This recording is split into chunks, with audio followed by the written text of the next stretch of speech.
तो और बच्चों पार्टी कैसे हो आप लोग। आज देखते हैं हम अपना चैप्टर नंबर 2 पॉलिनोमियल्स की एक्सरसाइज 2.2 का फर्स्ट क्वेश्चन का फोर्थ पार्ट। देखो फर्स्ट क्वेश्चन क्या था, पहले तो हम क्वेश्चन देख लेते हैं दोबारा से। तो फर्स्ट क्वेश्चन था find the zeros of the following quadratic polynomials. जो हमें क्वाड्रेटिक पॉलिनोमियल दे रखा है इसका हमें जीरो फाइंड आउट करना था, राइट। और दूसरी चीज दे रखी है इन्होंने and verify the relationship between the zeros and the coefficient. और इसकी जो जीरो निकल के आएंगे और इसकी जो कोफिशिएंट है इनके बीच में रिलेशन को वेरीफाई करना है, राइट। तो देखते हैं इसका फोर्थ पार्ट। पहले 3 पार्ट हम पिछली वीडियो में देख चुके हैं। तो देखो ये हमारे पास एक इक्वेशन है क्वाड्रेटिक पॉलिनोमियल, वो है 4u² + 8u, राइट। तो अगर मुझे किसी क्वाड्रेटिक पॉलिनोमियल के जीरो निकालने होते हैं सबसे पहले तो उसे इक्वल टू जीरो रखना होता है, राइट। तो 4u² + 8u को आप इक्वल टू जीरो रखेंगे, ठीक। अब इसके फैक्टर करने होते हैं, क्योंकि इसमें सिंपल 2 टर्म्स है मेरे पास। तो एक आसान तरीका ये है कि मैं यहाँ से u कॉमन ले सकता हूँ। भाई 2 ही टर्म है तो आप u कॉमन ले लीजिए। अगर u कॉमन आएगा तो यहाँ से बचेगा, और दूसरा हमारे पास 4 कॉमन आ रहा है क्योंकि 4 पहली टर्म में भी है, 4 दूसरी टर्म में भी है। तो एक तरीके से 4u कॉमन आ गया आपका। देखो 4 यहाँ से बाहर आ चुका है और u मैंने कॉमन लिया तो यहाँ पे बचेगा u, राइट। और देखो यहाँ से अगर मैंने 8 में से 4 कॉमन लिया है तो बचेगा मेरे पास 2 और u का u बाहर आ गया है इक्वल टू 0, ठीक। अगर देखो दो टर्म्स है मेरे पास, उनकी प्रोडक्ट अगर 0 है तो या तो वो सेपरेट 0 होंगी या इंडिविजुअल 0 होंगी। तो मैं उन दोनों टर्म्स को अलग अलग 0 के इक्वल रख लेता हूँ, ठीक भाई। और u को अलग 0 के इक्वल रख लीजिए और u + 2 को अलग 0 के इक्वल रख लीजिए, ठीक। देखो 4 0 के अपॉन में जाएगा तो u आ गया आपका 0/4, और 0 को किसी भी नंबर से डिवाइड करते हैं तो 0 ही आता है, यानी कि u की वैल्यू आ गई यहाँ से 0, ठीक।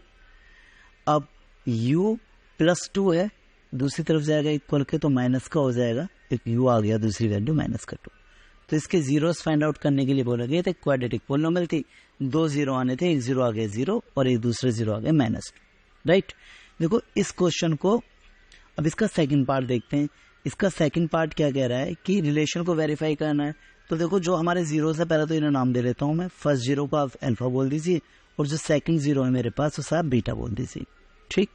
और जो मुझे क्वाड्रेटिक पॉलिनोमियल दे रखा है 4u² + 8u, right, equal to 0। इसे standard form of quadratic polynomial से कंपैरिजन कीजिए। मींस देखो स्टैंडर्ड फॉर्म क्या होती है, au² + bu + c = 0। भाई ax² + bx + c quadratic polynomial की स्टैंडर्ड फॉर्म यही होती है। चूंकि यहाँ पर वेरिएबल u है तो इसे u में लिख दिया मैंने। तो जो a होगा मेरा फर्स्ट वेरिएबल वो है 4 के इक्वल, क्योंकि u² का कोफिशिएंट a है और u² का कोफिशिएंट 4 है। तो a आ गया आपका 4, u का कोफिशिएंट b है और यहाँ पे u का कोफिशिएंट 8 है तो b आ गया 8। और देखो c यहाँ पर है लेकिन c यहाँ पर नहीं है, तो मैं इसे इस तरीके से भी तो लिख सकता हूँ इस इक्वेशन को, 4u² + 8u। जो वाली टर्म नहीं है मेरे पास c वाली, उसे मैं 0 भी तो मान सकता हूँ, राइट। क्योंकि किसी टर्म में अगर आप 0 जोड़ते हैं तो उसके रिजल्ट पर कोई फर्क नहीं पड़ेगा, ठीक। तो यानी कि c रहा होगा 0, ठीक। तो यहाँ पे c हो गया आपका c। देखो मेरे पास कोफिशिएंट है और मेरे पास वेरिएबल है, और अब इनके बीच में रिलेशन को वेरीफाई करते हैं। तो देखो मेरे पास रिलेशन होता है 2 जीरोस का सम, यानी कि अल्फा + बीटा होता है -b/a, और दूसरा रिलेशन होता है 2 जीरोस की प्रोडक्ट, यानी कि अल्फा बीटा होता है c/a, ठीक। तो देखो अल्फा दे रखा है 0, बीटा आया है मेरे पास -2, ठीक, इक्वल टू माइनस। b है मेरे पास यहाँ पर 8 और a है 4। देखो 0 में से -2 जाएगा, -2 ही रहेगा, और 4 से 8 जाएगा 2 टाइम्स, ये आ गया -2। लेफ्ट हैंड साइड और राइट हैंड साइड दोनों इक्वल हैं। इसका मतलब LHS और RHS अगर इक्वल आते हैं दोनों साइड है तो हम कह सकते हैं कि रिलेशन वेरीफाइड है। अब इसका सेकंड पोर्शन देखते हैं। जो अल्फा है वो 0 है और जो बीटा है वो -2 है। c हमारा 0 है और ये हमारा 4 है। 0 से किसी नंबर की मल्टीप्लाई 0 ही आता है, 0 को किसी नंबर से डिवाइड करते हैं तब भी 0 ही आता है, यानी कि यहाँ पे भी LHS इक्वल टू आ गया आपका RHS। देखो सिंपल सा क्वेश्चन था कि मुझे जीरोस फाइंड आउट करके दिखाने थे और रिलेशन को वेरीफाई करके दिखाना था, ठीक। अब देखो इसमें इस क्वेश्चन में स्टूडेंट्स के द्वारा कुछ गलती होने के चांसेस रहते हैं, मैं उसको क्लैरिफाई करता हूँ। सबसे पहले तो ये कि आपका आंसर आ चुका है क्वेश्चन का, ठीक। मैं इस क्वेश्चन को एक और दूसरे तरीके से देखता हूँ छोटा सा, कि देखो मुझे क्वेश्चन दे रखा था 4u² plus 8u right equal to 0। मुझे इसके फैक्टर कहने थे, या कहें कि यहाँ से u की वैल्यू फाइंड आउट करनी थी।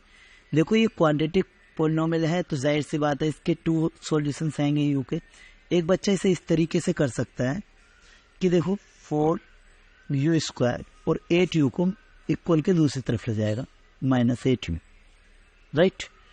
u से u² को एक टाइम काट देगा क्योंकि यहाँ पे u की 2 पावर है, यहाँ की u पर 1 पावर है। वैसे भी आप इस तरीके से नहीं समझना चाहते तो इस तरीके से देख सकते हैं कि u मल्टीप्लाई में तो इधर आएगा डिवाइड में, तब वो u को काट देगा राइट।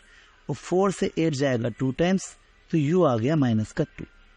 तो इस मेथड से हमने देखा कि सिर्फ u की एक ही वैल्यू फाइंड आउट हो रही है, दूसरा जो u है उसकी वैल्यू नहीं आ रही है, ठीक। तो यानी कि एक ही तुम्हारे पास 0 आया है तो उस हिसाब से मुझे चाहिए 2 0, तभी तो मैं इसको आगे सोल्व कर सकता हूँ। तो ये वाला जो मेथड होगा आपका वो गलत होगा क्योंकि आपने एक वेरिएबल को कैंसिल आउट कर दिया है जबकि मुझे उसकी वैल्यू चाहिए राइट। तो इसका राइट वे जो है ये है, इस तरीके से हमने किया क्वेश्चन को, ठीक। अब देखते हैं हम क्वेश्चन नंबर 5। तो जो फर्स्ट का 5th पार्ट है वो है आपका t² - 15। मेरे पास है t² - 15 सही। सबसे पहले तो मुझे इसको 0 के इक्वल रखना होगा राइट इक्वल टू 0, और अब इसके फैक्टर करने होंगे। तो देखो आसान तरीका क्या है कि आप जो 15 को दूसरी तरफ ले जाइए, ठीक। अब स्क्वायर लगा हुआ है तो स्क्वायर हटाते हैं तो इक्वल के दूसरी तरफ अंडर रूट लगाते हैं, मीन्स t² हटा दीजिए आप और 15 पर अंडर रूट लगा दीजिए, ठीक। जब भी अंडर रूट लगता है तो हमारे पास 2 वैल्यू आ जाती है, एक प्लस में और एक माइनस। अंडर की मेरे पास 2 वैल्यू आई हैं, एक तो आई है प्लस का अंडर रूट 15 और दूसरी आई है माइनस अंडर रूट 15, ठीक। यानी कि अल्फा आ गया प्लस का अंडर रूट 15 और बीटा आ गया माइनस का अंडर रूट 15, ठीक।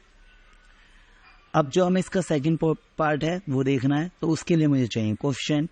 तो पहले तो मैं अपनी जो वेरिएबल इक्वेशन है मैं उसे लिख लेता हूँ, t² - 15 इक्वल टू 0। और जो मेरे पास स्टैंडर्ड फॉर्म होती है मैं लिखता हूँ at² plus bt plus c equal to 0 right. तो ये एक्चुअली ये इक्वेशन किस तरीके से होगी, t² - 15।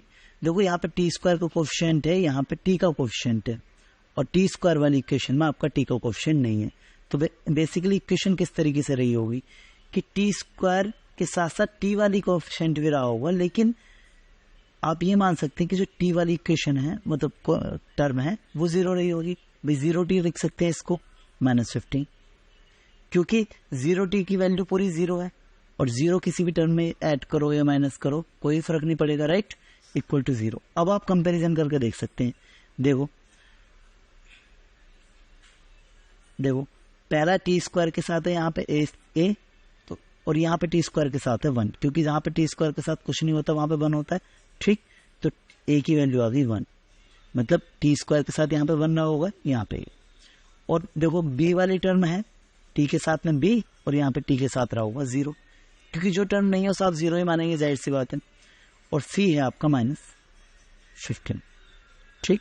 3 कोएफिशिएंट मेरे पास आ गए। रेशियो को वेरीफाई करके देखते हैं। अल्फा प्लस बीटा आ गया आपके पास -b/a।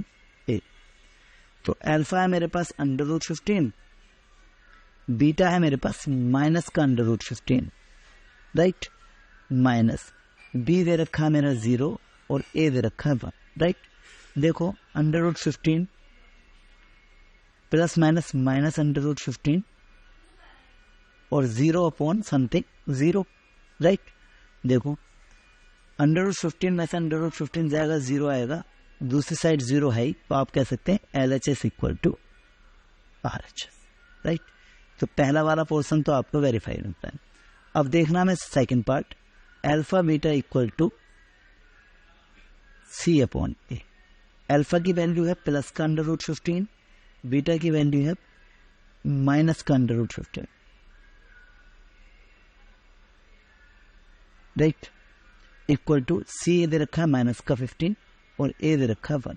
अंडर रूट 15 और अंडर रूट 15 की मल्टीप्लाई होगी 15, ठीक, क्योंकि अंडर रूट के अंदर देखो, अगर इसे ऐसे देख सकते हैं जैसे कि अंडर रूट एम और अंडर रूट एम की जो मल्टीप्लाई होती है मेरे पास वो आती है एम, क्योंकि अंडर रूट के अंदर जो दो नंबर हैं मैं उसे इस तरीके से भी तो लिख सकता हूँ एम इंटू एम।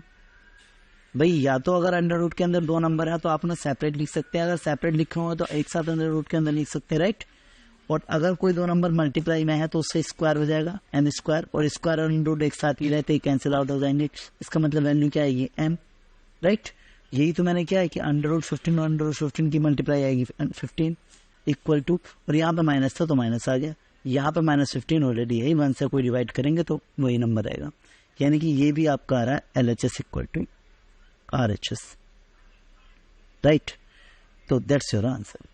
अब देखते हैं इसका क्वेश्चन नंबर फर्स्ट का 6th पार्ट, जो लास्ट पार्ट है इसका, क्वेश्चन नंबर 1 का 6th पार्ट। वो कह रहा है 3x square minus x minus 4, ठीक। सबसे पहले आप इसे 0 के इक्वल रखिए और इसके फैक्टर कीजिए ताकि 0 स्टैंड आउट हो जाए। भाई 4 की और 3 की मल्टीप्लाई करा, मेरे पास आया 12 और x के साथ है 1, तो 1 का ऐसे डिफरेंस करो कि 1 का कि इसका डिफरेंस तो 1 आए, इसके ऐसे फैक्टर करो कि डिफरेंस तो 1 आए और उसकी प्रोडक्ट 12 आए।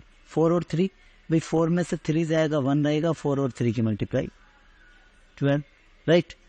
3x स्क्वायर माइनस 4x, आप इसे लिख सकते हैं 4 माइनस 3, सिर्फ 1 को यहाँ पे 4 माइनस 3 लिख दीजिए, x minus 4 equal to C.